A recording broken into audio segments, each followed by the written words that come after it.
Because running is such a single leg dominant activity, field sports, basketball, soccer, distance running, sprinting, I mean, there's a huge single leg element to all of that, or component to all of that. What we need to make sure is we don't just stop at regular bilateral calf raises or calf raises on two leg.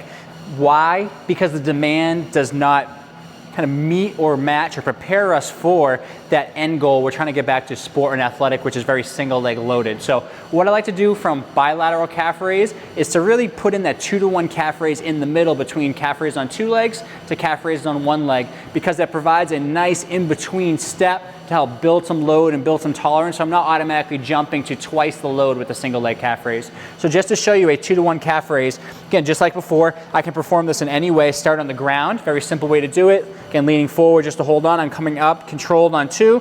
I'm switching to the side, again, that has the issues, the Achilles tendinopathy, and I'm controlling down anywhere from 3 to 5 seconds. Up on two, switch to one, control down. Same exact thing, looking for 2 to 4 sets, anywhere from 10 to 20 repetitions, finding where you fit into that set and repetition scheme, that you're starting to really challenge that Achilles tendon and that calf. Maybe you feel some pain throughout that process, again, trying to shoot for nothing more than a 3 out of 10, and that pain dissipates within 24 hours to know you're in the right place, because some pain is what we want to actually stimulate that tendon to heal.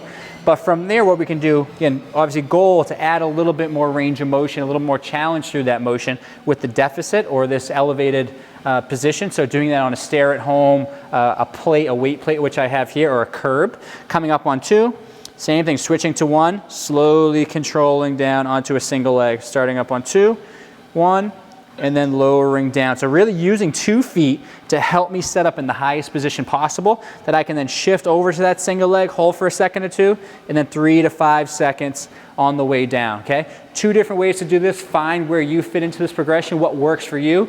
You might notice that going from bilateral calf raises on the deficit to 2 to 1 on that is too much. It might create maybe a 5 out of 10. So you take a step back, you work on the ground for a few weeks to a month, you build up to that, and then you progress. And everything is a slow and controlled progression to make sure you're loading the tendon in a healthy and progressive way.